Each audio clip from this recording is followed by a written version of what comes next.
There's a saying that just because you spent a long time making a mistake doesn't mean you need to continue making it.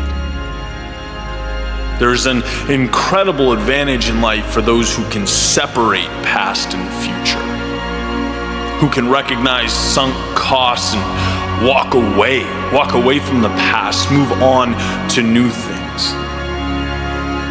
But here's the challenge, right? Like so many things, our instinct is to preserve. But I've invested so many years. I've spent X amount of dollars and maybe I don't like where I'm at, but look how long it's taken me to get here. Well, here's the reality. That time is gone. That money is not coming back no matter what you do or what direction you take from here on out. There's no reason to think you have to maintain the same trajectory or hold on to a specific identity or pattern of behavior. Yesterday isn't the focal point here. The goal is simpler. What matters now, and how will you get there now? You've grown, you've evolved, you've changed, and your targets have shifted, so why shouldn't you? The idea of sunk costs is so important because it's essentially realizing that you're not indebted to the resources you've spent or exhausted. There's no need to be a slave to previous decisions that you've made. No, just chalk it up as an integral step in your learning process, an aspect of growth, and move forward to what matters, to what you care about. And if that seems obvious, I challenge you to think about the decisions you've made over the last year, and I guarantee you've let factors affect your decision making that are irrelevant to your goals. Because we feel this camaraderie with yesterday, like there's a debt to be paid, but man, life is too short to run in place. If it's not pushing you forward, drop it. If it's not what you need, forget it. In other words, don't be one of those people that wakes up and makes the same mistake every single day because you've spent a long time making it. See, reality only exists in your head, and that's why it's beautiful. You can unlock the cell door and walk out. Don't lose sight of the greatest gift you have. The new beginning that lives in every second, where you can take a turn you've never taken before, remove the mask and play a role you've never played. Let that sense of excitement pull you to new things. Let go of what you can't change and pursue what you can. Forget the time spent. Think of now. Where can you invest now? Your surroundings didn't magically arrive. You chose them. And you can just as easily take that wheel and leave. Simple formula. What is best for you and how do you get there? Not where you feel obligated to be or expected to be or pressured to be. Where do you need to be? Everything else is noise. Everything else is a rope keeping your ship on shore, and you are not confined to that harbor or yesterday's destination. You're built to chase the horizon, follow your curiosity into the sunset. You don't make decisions based on yesterday's story. You sculpt it with tomorrow's possibility.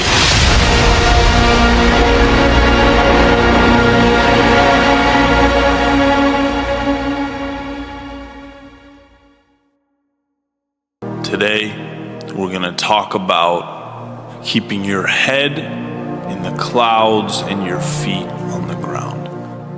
Simultaneously managing the big picture and the small stuff. Non-stop belief that things will work, that there's an answer, that you're ultimately going to get there, and that you won't quit until you do, while also being brutally honest with the facts on the floor, the reality around you. A lot of times I think there's a tendency to conflate positivity with a detachment from reality. But they're very different things. Right? You need them both for success to unfold. You need the big picture, and you need the minutia, the steps, the little things that add up over time. In the book Good to Great, Jim Collins calls this the Stockdale principle, where Admiral Stockdale, I think at the time Commander Stockdale was shot down during Vietnam. He was prisoner of war for over 7 years in Vietnam, and it was just obviously a brutal experience. And, one of the things that helped him survive was being painfully pragmatic, while also knowing in his soul, right, with every ounce of his being, that he would ultimately get out, that the men he cared about and helped so much would ultimately get out. And so when Jim Collins is interviewing him, he says, Admiral Stockdale, what differentiated the ones that made it and the ones that didn't? And the answer is incredibly surprising. He says, optimism. Because the people that were overly optimistic said, we'll get out by Christmas. And Christmas comes and they don't get out. And then they say, okay, well, fine, we'll be out. We'll see our families by Easter. And Easter comes and they're still there. Okay, maybe next Christmas. Next Christmas comes, nothing changes. He says, those are the people that died of a broken heart. There was too big of a gap between the reality, the components needed to progress the way they wanted to progress and the way they were thinking. You have to be willing to look in the mirror and diagnose a situation. That's applicable to business, it's applicable to your personal life. Dream big, step small. Believe, but act. Be cognizant of the world around you, the reality that you're living in. You can't change something that you don't understand intrinsically. You can't progress if you haven't analyzed something. And this is not about your capabilities. This is never a call to doubt yourself. It's to be strategic. This is just saying that you need to understand the realities so that you can improve upon them. If you want to be the next Michael Jordan, that's a huge ask. That's a lot. It's possible. You can do it. And you need to believe with every ounce of you that if that's what you want to do, it's a pursuit, worth taking. But you also need to know what it means to be Michael Jordan. You got to understand the commitment, how he sacrificed relationships. He sacrificed, his friends, his love life. He got up every single morning. All he did was basketball. How he took thousands of shots a day. How his mentality and his aggressive behavior, right? His mindset, the way he looked at life and approached life on and off the court. It required that he was so intense and so obsessed with winning that some people couldn't handle it. It meant that everything stopped except being the best. That's a big ask. A lot of people can't do that, don't want to do that. But that's what it takes. And to think you're going to be Michael Jordan without understanding, one, the commitment that's required and how you stack up, it's going to be in vain. I remember the CEO of the company that I worked for right out of college, he used to say, look, you have to be able to be honest and say when your baby's ugly, right? Look at what you have and be able to draw a line from where you want to be so you can fix it. So that's the point. If you can juggle those two things, you will be unstoppable. Unstoppable. If you can be the one to trust yourself enough to know that there is a big picture, you will pursue it relentlessly and you will get there. If you can take that and you can marry it to the little things, right, to the awareness, to promising yourself that you will continue to analyze, assess, and do what needs to happen on the ground, that you will be realistic, you will be pragmatic. When things fail, you won't sugarcoat it. You'll dive in. You'll look at why it failed,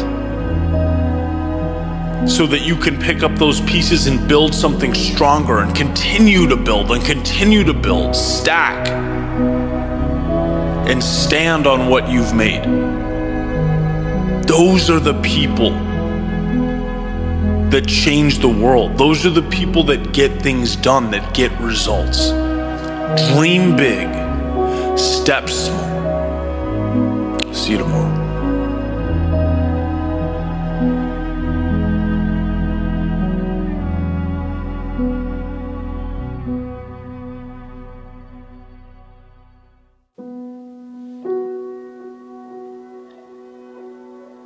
I was watching a master class by author Margaret Atwood. It was on storytelling, and I knew going into it would be interesting. I'm not a particular fan of her work, at least from a content perspective. But look, we're talking about someone who's truly made a mark on the world, right? There's a lot to be learned from her, so I buckled in and listened to what she had to say. And unsurprisingly, there was a lot of wisdom there. And there was one idea in particular that really resonated with me. Both as a writer, but also outside the quote unquote creative space, which I'll get to in a second. The idea was centered around finding the moment to begin. A story's true starting point. And it was interesting. She said, people think stories start on page 1, but she'll pick up a book. And I don't remember if she was referencing new authors or maybe a book just off the shelf at a bookstore. But she'll be reading it and she'll think, okay, so this story really begins on page 10. Right, that's the starting point. I think she even referenced her own writing process, being a few chapters in and thinking, this needs to be the starting point. Got to cut away the other stuff and move this up to page 1. And, understanding that's obviously important for those looking to entertain and captivate an audience. You need to give the reader a reason to stick around. But I can also very easily draw a parallel from that to a bigger picture, our real world. All I could think about was, what story are you telling yourself and where did it start? Or more importantly, has it even started?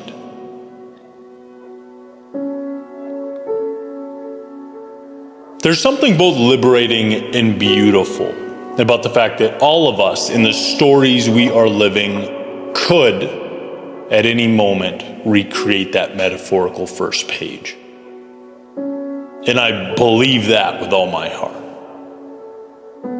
Like we think, page 1 started years ago. This is how things are now. This is where I exist in life.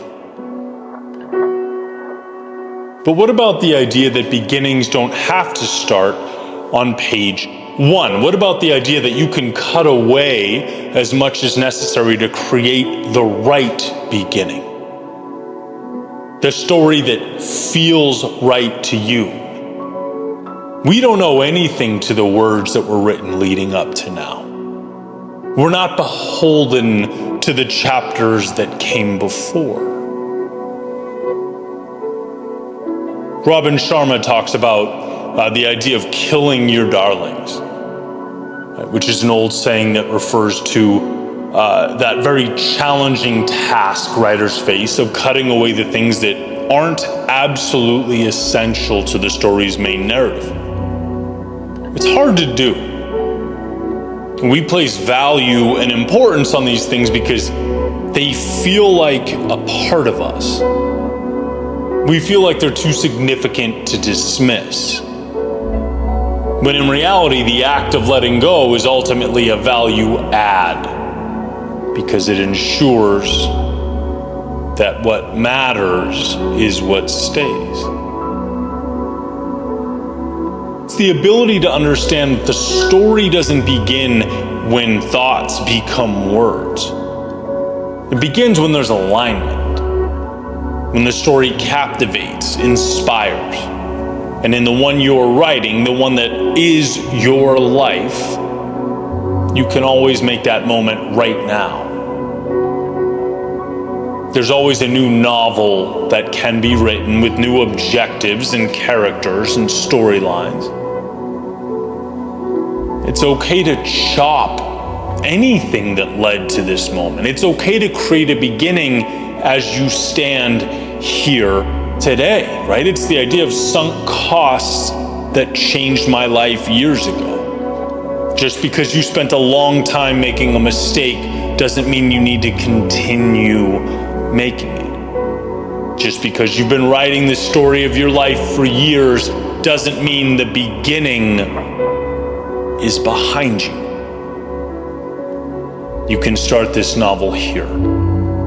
You can begin this epic adventure now. And I think there's tremendous power in looking at life like that.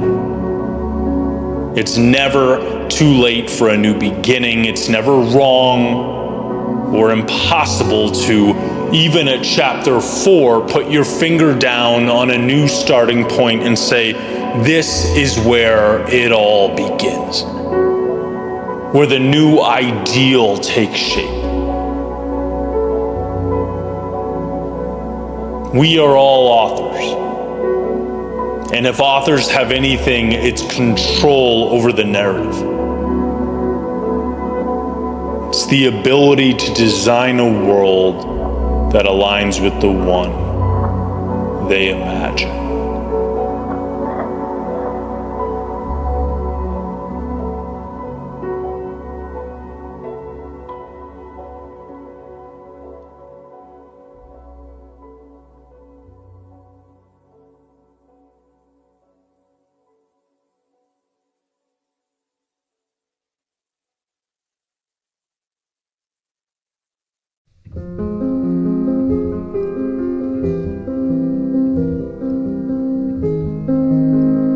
I want to share a theme with you that continuously reemerges in my life. And every time it does, I'm grateful. I'm a little bolder, a little wiser, a little more grounded. The idea is simple. It's creating a low barrier to entry. Let me explain what I mean. The other day I was on a call with Ashley, who is a brilliant member of the team here, and we're talking about social media. And as we're talking, I'm going on and on about the end state, how I think things should, in a perfect world, be with our platforms and the output. And it's important to note for this particular project, we're kind of on the ground floor, right? So in reality, I couldn't possibly know what the end state's going to be. There's a lot of epiphanies to be had. There's twists and turns that I couldn't possibly anticipate. I think it's great to have a North Star and a vision, obviously, but winning in the long run requires observation and reflection and adjustment and on and on. So As I'm speaking, she's listening, nodding her head, agreeing with the vision. But after some thought says, well, why don't we just start with what we have now, right? Keep the barrier of entry low so that there's less friction, and we can start seeing how, things evolve. And I thought that was just incredible, right? It's what I temporarily lost in the moment, for sure. You win by going and then evolving. So many would-be amazing pursuits were never started because, we make initiating them too complex. Same thing happened on another call that same day, right? I'm talking to Tyler, a business partner for another project coming around the corner. And, I'm sending him videos, talking about ideas for rollout, different avenues we could take, which, again, it's great. It's better to have a large vision and trim it down than no vision at all, but the convo is the same. Ed, I love it. It's great. But what if we start with one thing, though? One idea. Let's get the gears turning. That needed to be the theme for the day, and I appreciated it, right? So, a few thoughts. One, surround yourself with sharp people like Ashley and Tyler that keep you grounded. But two, and perhaps the main point, stop creating friction for yourself when you're beginning new things. I've talked about this in different contexts, and I've hammered it into my day-to-day in many ways, right? Like if I'm going on a run, I have the running stuff by the door and ready to go with a glass of water the night before so that when I wake up, the process feels so easy that to not go would seem stupid. But life is complex, and so are we. It was a great reminder that your handle on something in one area of life doesn't mean you'll implement it across the board. And I was grateful for that reminder. It was what I needed at that time, right? The reminder that winning is going. Winning is beginning. Because you're immersing yourself in the process and you're acclimating to it. You're seeing what works and what doesn't. You're growing, as opposed to taking an extra 3 months to put into place parameters that will probably change anyway. One of my favorite mantras is simplicity is the ultimate sophistication. Powerful, but sometimes elusive. Right? But if you can keep it front and center, it adds immense value to your life. The most powerful thing you can do is have a general sense of direction and go now with what you have. Ashley and I will change our social media tactics many, many times in the future because we're collecting data and we're moving forward. Tyler and I will approach our venture in probably countless ways because we're not in love with a particular strategy, we're in love with the end goal. And perhaps you, in your world, are at a point where you're seeking to initiate something new. And you're playing with the pros and cons, you're listing ideas in your head, categorizing details and nuance that, sure, it seems important right now in this moment, but will it forever? Right? My advice to you is to mitigate detail and instead place the value on finding the courage to begin now. Before you're ready, before you have all the answers, before you know how X, Y, and Z is going to unfold. Mitigate the friction to such an extent that, the pursuit feels like an ice hockey rink. You're sliding into whatever comes next. Never underestimate how powerful that is. And be reassured by the fact that in 3 months from now or a year from now, the journey won't look the same. You'll be better in execution and wiser in strategy because you simply created a low barrier to entry. You leveraged perhaps the most important ability you possess. You began.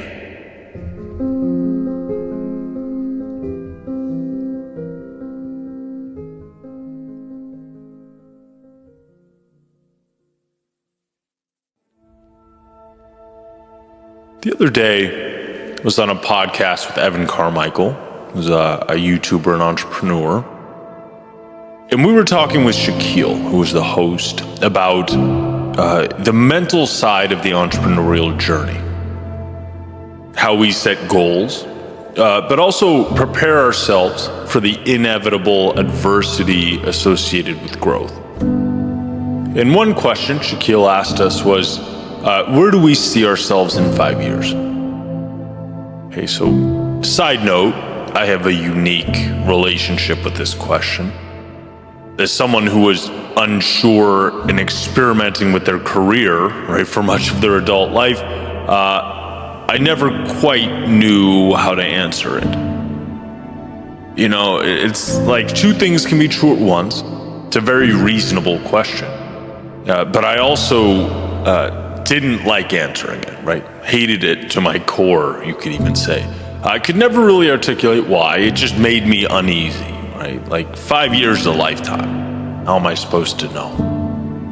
And again, no knock on the host at all. It's a very common and practical question. I'm glad he asked it because it opened the door to a pretty cool conversation. So anyway, he asked the question and I'm thinking, oh man, like how am I going to approach this? And before I said a word, Evan blurts out, look, if you know exactly what you're going to be doing in 5 years, you're thinking too small. And that comment, to say it made me happy was an understatement. It was like, thank you for saying what my mind has been trying to piece together for a decade and a half. You know, if you know exactly where you're going to be, of course you're limiting yourself. There's just too much predictability, too much routine, process, and not enough experimentation, not enough life. Why? Because growth is unpredictable. It takes us places we didn't expect, shows us things we didn't anticipate, it unveils truths and minor miracles about ourselves that we, let's face it, never would have seen had we been dismissive of all life's variability and opportunity. Now, does this mean we don't move with conviction in a general direction? Does it mean we don't have goals or ambitions? No, I certainly don't think it does. Right? You can't hit targets you don't aim for. That will always be true. It merely means life is not about being perfect in bringing about a particular result. It's about making adjustments throughout your pursuit of meaning. If you feel closer to your purpose when you change the medium, then change the medium. If it means, you know, your heart tells you left is where the value lies and not right, then go left. Right? To me, it's essentially reminding us that life is not a black and white, yes or no, checklist or test. It's a game, and you have to grant yourself the freedom to play. You have to give yourself permission to grow. I think about how much time 5 years is. And how 5 years ago, I wasn't even thinking about creating media the way I do now with the amazing team of people that helped me. I wasn't speaking on stages. I hadn't crafted my creative style. I didn't know the people I know now who introduced me to not only new people, but new ideas. These are characters, they're stories, they're opportunities that present themselves only as you immerse yourself in the journey. And I was okay not knowing exactly, but merely moving towards a general direction.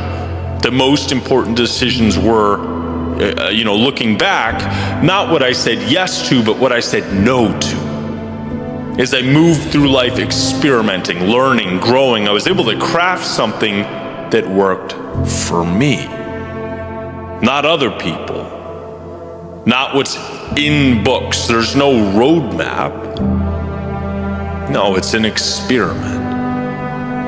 And this is more of the reassurance I would have wanted during those years from an older version of myself. Like, it's okay to not know exactly where you'll be. Just promise yourself this. If it matters to you, you'll find a way to move to it, with it, towards it. And if it doesn't, then let it go. Surround yourself with people that lift you up. And if they don't, let them go. You'll hear a lot of talk about the right way to do things, especially in this information age. Those ideas and decisions may have in fact been right, but they also may be wrong for you. Try, test it out, and if not, let it go. The experiment that is your life is the reward. It's a luxury. It's such a beautiful ride. You know, don't box yourself in because of some made-up theoretical plan. Don't avoid the path to a new world because I checked my list and this doesn't line up with where I said I'll be February 23rd, 2028. Nah, go live your life. Do your best to exist in that place, the intersection of what you love and what adds value.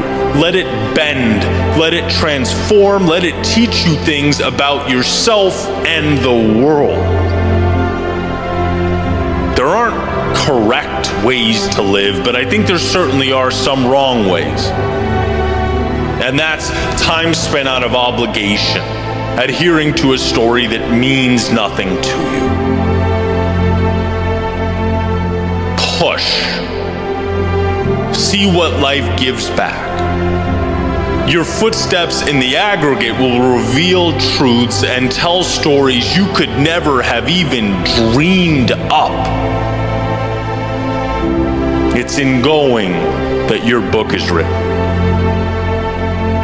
And just a friendly reminder, people don't read books for the last page, the ending.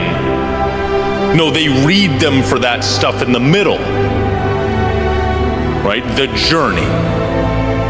So next time I'm asked what my 5-year plan is, I'll probably say same as my 10, 20, and 30-year plan. I don't know. But I can tell you, I won't lose sight of that North Star, the one that calls my name. But at the same time, I won't be afraid to wander into the night. Dance in the moonlight, even get lost in the shadows from time to time. Growth is directly correlated to one's willingness to push forward into the dark. And well, into that darkness we shall go.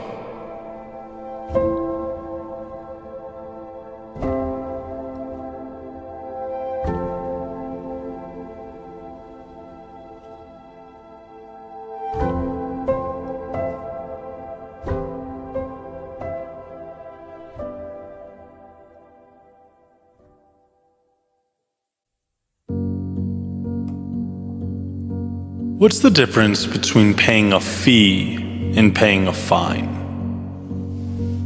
The answer to this question may not be as small or insignificant as we're inclined to believe.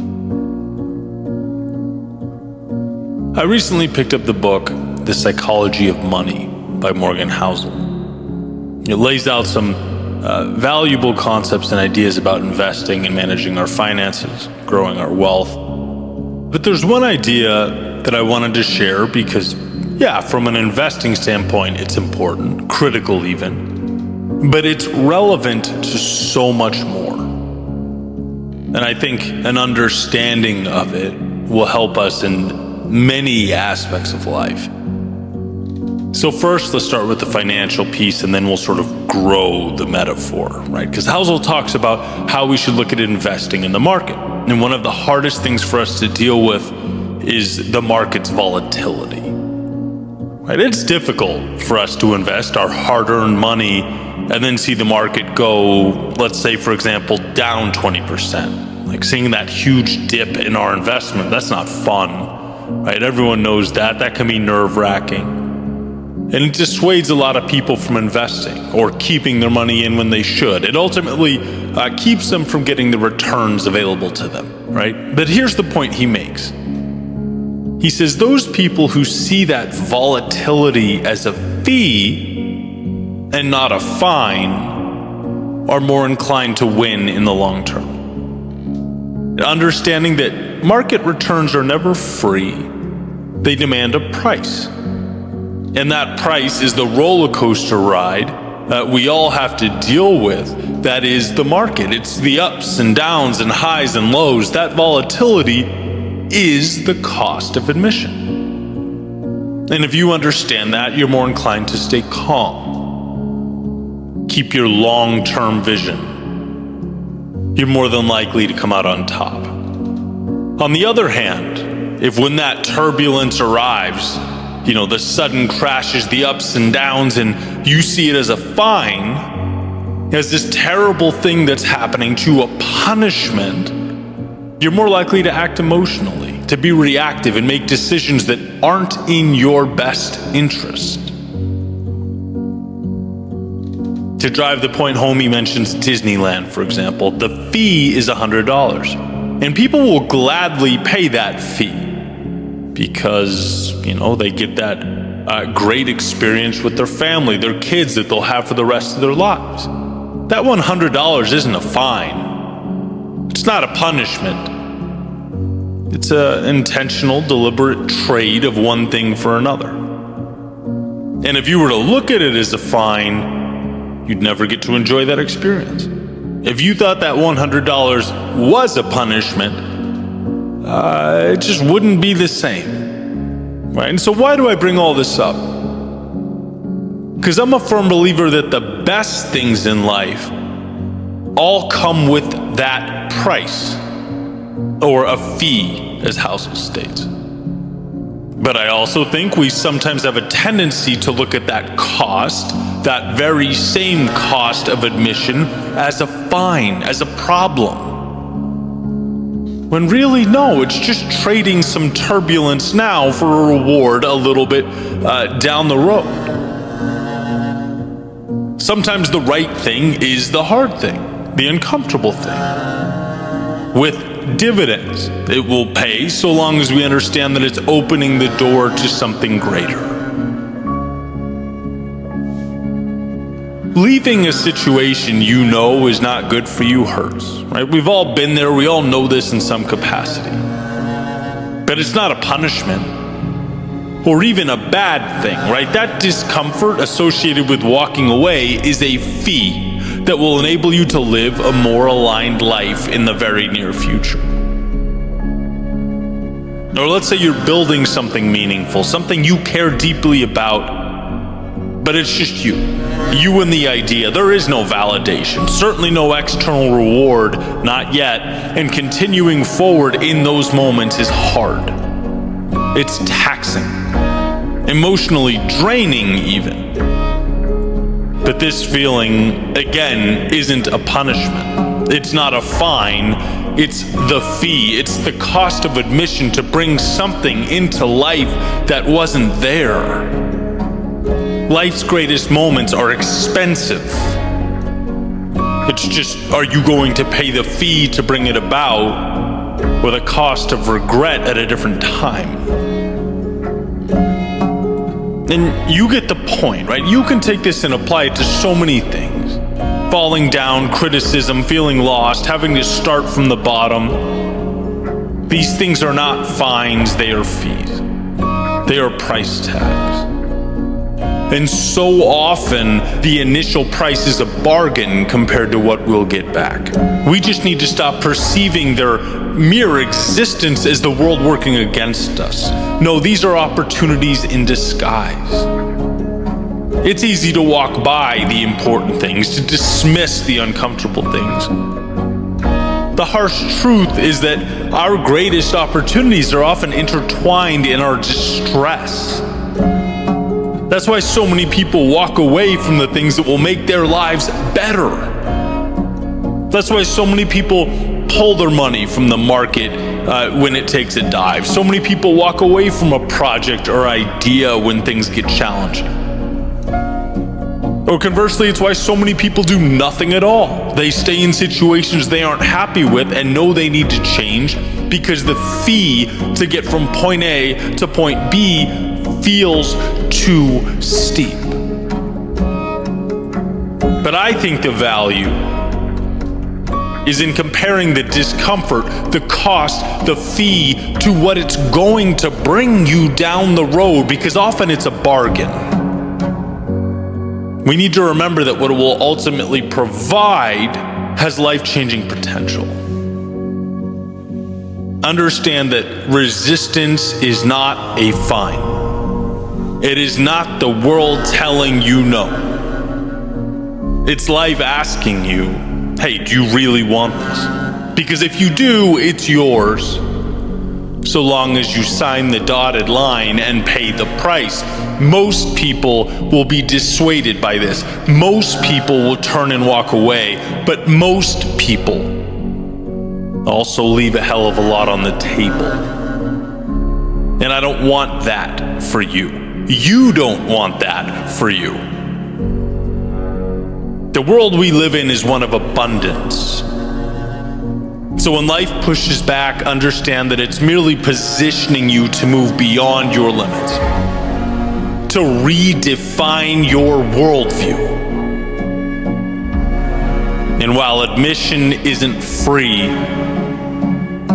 it's well worth the price.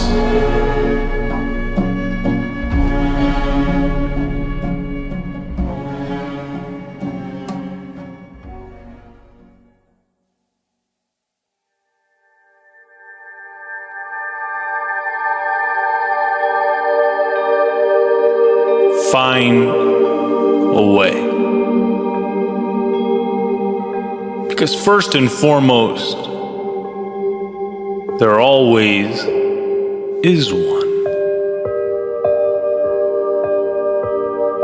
Find a way because you are more than strong enough. Because anything other than a solution or some semblance of progress means you gave in, called it quits, threw in the towel. And giving in is not who you are. Find a way, because that discomfort today, well, it becomes our greatest source of pride tomorrow. The simple decision to carry on or stick it out now is so much more than it appears to be when under duress. Sure, it's easy to turn around, but everything relies on your moving forward into that darkness. Find a way. Because while we may think we want safety and need predictability, our souls want adventure. Life's meaning is comprised of the mountains climbed and dragons slayed, so step out and slay your dragons. Find a way. Because an evolved self has to be earned. Keeping promises to yourself is no small ordeal. Putting your head on the pillow at night, knowing you followed through on who you decided you would be, that's power. It creates a trajectory towards infinite possibility. It points you at the stars. Find a way, because you must reinforce the fact that the world is clay to be molded, not a checklist. It's a game, not a chore, a gift, not an obligation. When you find a way, you become the ruler of your own kingdom. Look, there exists a way, a path. That's not the question. The question is one of effort. Is there a willingness to move beyond the parameters imposed upon you by others, by the past, by the thoughts that bounce around in your head? Is there a willingness to endure duress in the short term? Is there a willingness to fall down now, to look dumb, to not always be perfectly packaged or assembled? Are you willing to endure that in exchange for the infinite? I remember hearing the mantra, there is always a way to get to your finish line. It's not, can I? It's not, is it possible? No, it's how. How do I get there? The dots exist. You have to be the one to connect them. You have to build bridges over the oceans of unknowns, the valleys comprised of the unforeseen. Oh, there is a way. Remember that. Remember that it's not the destination that's in question, but one's willingness to knock and knock and knock until the right door opens. Remember that you have everything you need, that you are armed with all that is required. You were made to connect those very dots before you. You just have to decide what's more important to you.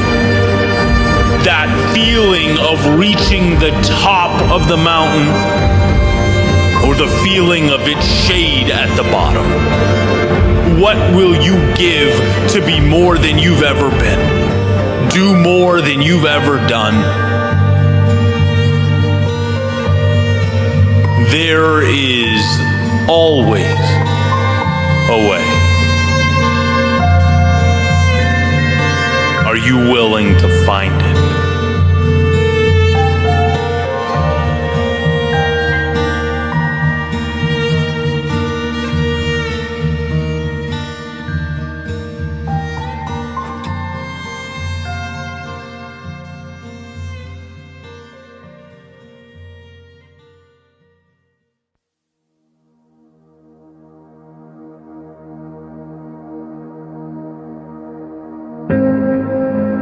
The other day, I went to check out an open mic, and basically people sign up to share their short stories, their poetry, stuff like that. And I'm sitting there, soaking it all in, enjoying each one as they went up on stage. And eventually this girl makes her way up. The first thing she does is she tells the room, hey, I've never done this before, but I've always wanted to, so here I am. She takes out her phone and begins reading some of her poems. And pretty quickly, two things stuck out to me. One is she was brilliant, right? Just so incredibly talented that I'm thinking, man, if she keeps doing this, she's going to find herself in some crazy places. She's really going to make an impact. That was the first thing. And the second, as I sat there and watched, was that I noticed that her hands were visibly shaking. I was pretty close to this stage. And I could see this happening to the point where she had to place one on top of the other, right, to keep the hand that was holding her phone from bouncing around while she read. That's how visibly nervous she was. And immediately my mind went down this road, reflecting back on the moments I've had just like that, because man, I've been there. Where you're both determined and terrified at the same time, but somehow The desire to try outweighs the fear just enough for you to find yourself in that exact situation. Just enough that you step into a foreign world, still wondering whether you made the right move. You know, every step of the way, from the car, the building, onto this stage, until you hit the point where, okay, well, now you can't turn back. Now you're here, you can't leave. And the thing is, and this is what was so beautiful to me, she was never forced to do this at gunpoint. No one made her step into that chaos. It was self-created. She could have stayed home. She could have closed her journal or the notes app on her phone, and that would have been the end of that. But no, not today. Today, one yes would lead to another, would lead to another and another, and despite the nerves, the sweaty palms, and shaky hands, she would open a new chapter in the story of her life. Prove to herself that she's bolder than she thought she was just a few hours ago. That there's upside when you confront those unknowns in life. And as I sat and watched, I was so incredibly moved, so proud, so impressed. Partly because I know that to many of the people in that room, it might not have looked like much. You know, it's like, okay, great, round of applause for the new artist or poet. Welcome. But I knew the gravity of the moment. I understood how big it truly was. And regardless of what words came out of her mouth or how well they were assembled, that night was not about the performance. No, it was about new beginnings. It was about outstretched wings, opening one's eyes to the learned helplessness and pinpointing the opportunity that was simply waiting for that first step to occur. And see, that's what I want to emphasize. That's what I believe every single one of us needs to understand, to fully get. The biggest moves we make in life, well, it's easy to convince ourselves that they aren't necessary or worth it. The things that transform us hide themselves. A lot of the time, they don't feel urgent. They aren't life or death decisions. They can be the stages we never step on, the people we never talk to, the chances we never take, because, well, what happens if we simply stay right where we are? Say thank you, but no thank you to those fleeting opportunities. Nothing. Nothing happens. More of the same. And realistically, nothing is far less scary than all that other stuff. We don't fear nothingness. We don't intrinsically fear more of the same. No, we fear stepping onto the stage. We fear vulnerability. We fear messing up, looking stupid, being judged. And yeah, when you do nothing, you get to skip all that, avoid all that discomfort and that potential pain. But you also miss the feeling of victory. Of closing your eyes at night knowing how badly you wanted to just let that ship sail, how terrified you were about what could go wrong, but you did it anyway. You get to feel you have earned the rush of stepping into a chaotic world. And even if temporarily you tamed it, That's what life is about. Always remember that we have a natural proclivity to avoid pain, not to pursue the things that make us feel alive. Deep down in our DNA, there exist instructions to run away from the things that could hurt us, embarrass us. Our minds will race, our bodies will kick and scream, our hands will shake. That's just the way it goes. Until we prove to ourselves that it's all conquerable, that reality can be relearned. It's a layer of resistance that has to be faced and then dismantled. Why was I so moved that night? Because I got to watch in real time someone dismantling that fear on their way to something incredible. It's courage. Stepping into the arena, not for the people next to you or anyone else, but for you. Because you know there's more. You know that where you are pales in comparison to where you can be. I'm definitely one to look back from time to time and reflect, and I'll tell you what, I'm incredibly thankful for the hard times that shaped me. The challenges that were forced upon me and made me who I am. But beyond that, and perhaps even more so, the times I stepped out on my own accord, terrified and manufactured change. The times that the fear of staying the same eclipsed the fear of failure. The times I could have stayed home, woken up the next morning and lost nothing, but instead saw what there was to be gained and threw myself into that metaphorical fire so that confidence could be forged and new chapters could be written. Let's all remember how out of focus the present moment looks.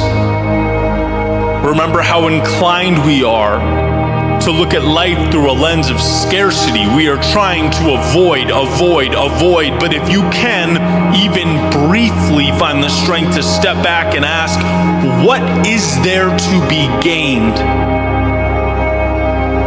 You see that not going is the real danger. And those stages that seem arbitrary, that seem like optional stops along the way, well, they're just as imperative as the air you breathe. They are not some things, they are everything.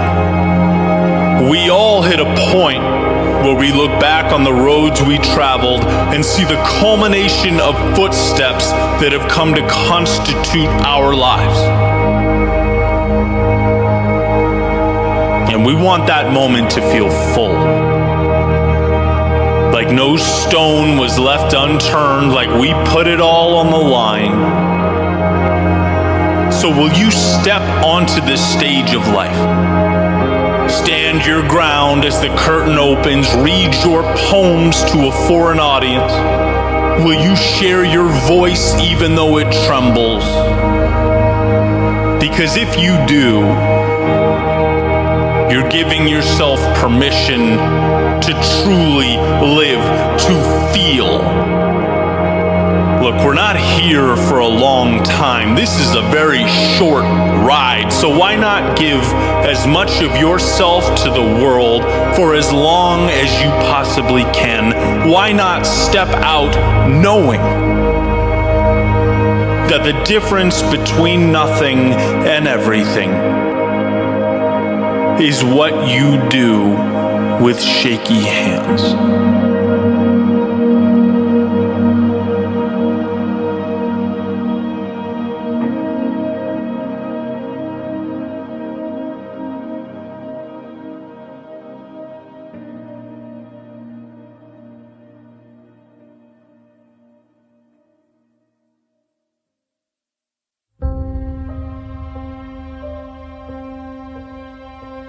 What is failure? Perhaps when the plan falls apart.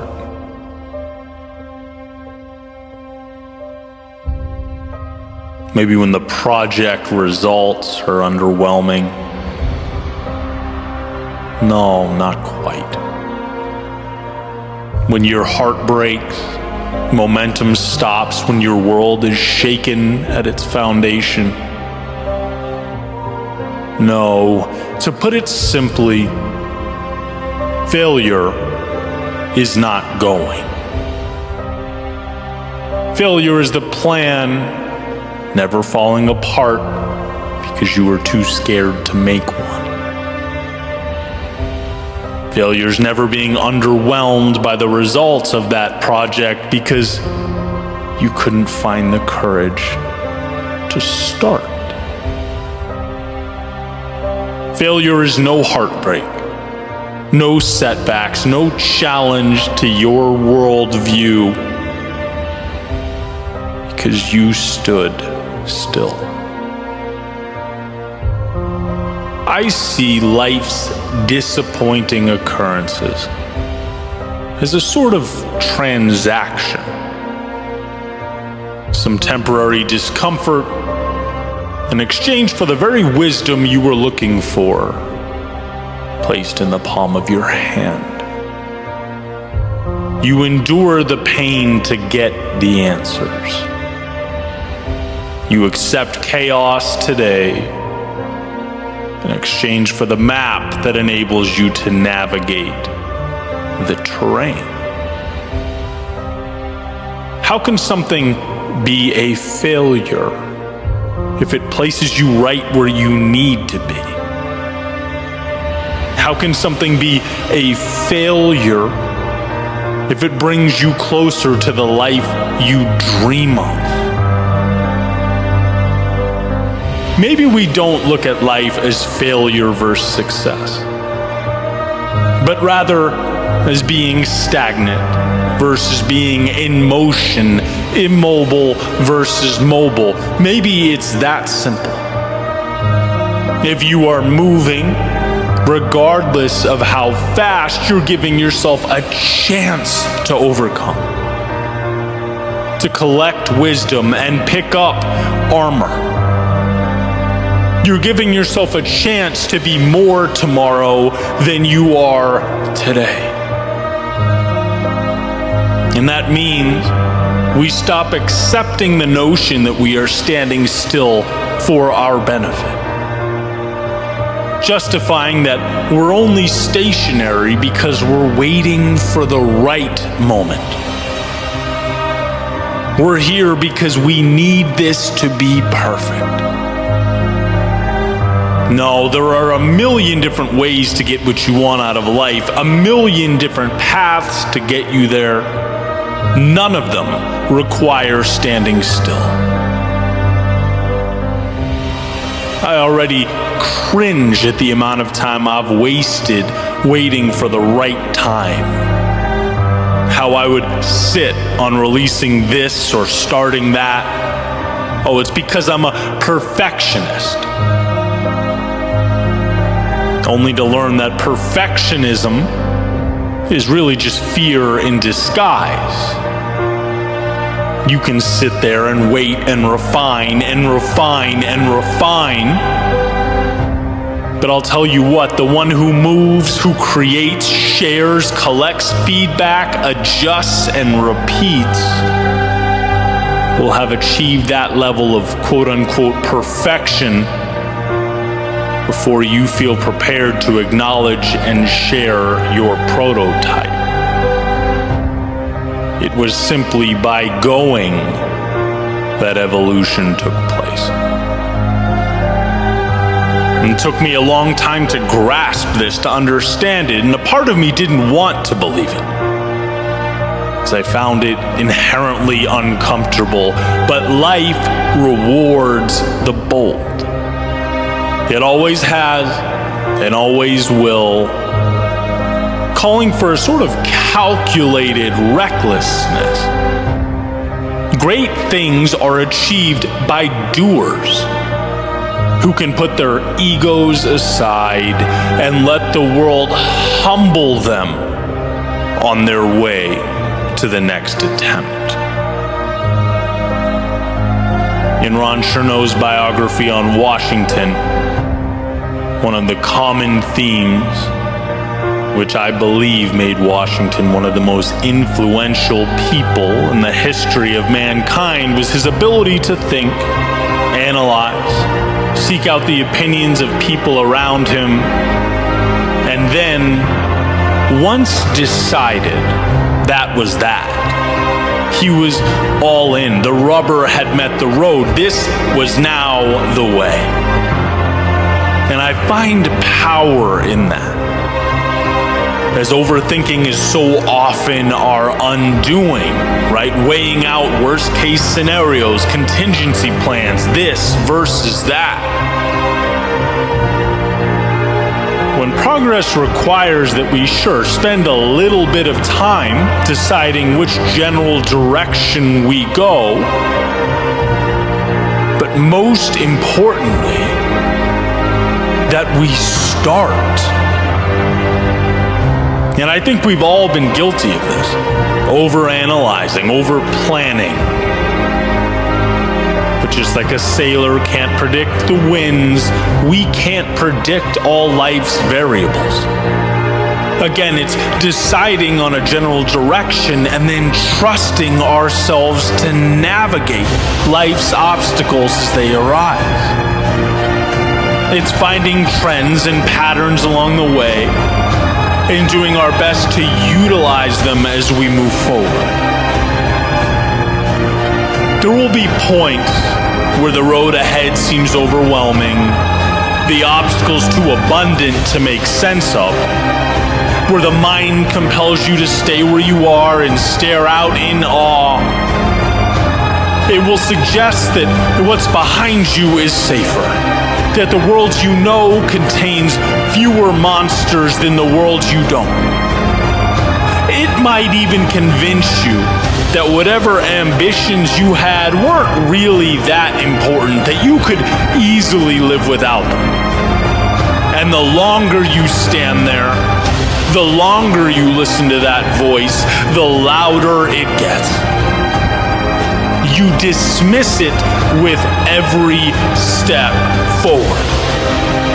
Your momentum is a dagger through the heart of any doubt that once tried to occupy the precious real estate behind your eyes. You don't have to outthink it, outsmart it. You just have to move forward. And what you find is that the mountains you once peered up at weren't all that they seem. A culmination of little hills that can be climbed, manageable rocks that in actuality can be used to propel yourself up the mountainside. There was never a perfect path up. No magic transport to the summit. You might even think to yourself, what a shame that so many are still on the sidelines, waiting to devise their perfect approach, making plans and drawing maps. But that's not how any of this works. To win, you go. To make progress, you move. Knowing full well that you'll find your dead ends. You'll spend time and exhaust energy going down certain paths that don't ultimately lead you where you wanted to go. But what a gift, the ability to reverse course and take the right at the fork instead of the erroneous left you previously took. Your errors are not permanent. Your errors are correctable. Stagnation is what's permanent. Wishing is permanent. Someday is permanent. But right now, that's pure value. So next time you find yourself looking out, as we all do, remind yourself that there are many ways to transform your reality for the better. Many paths to the mountaintop, but there is only one way to assure you never get there, and that is standing still.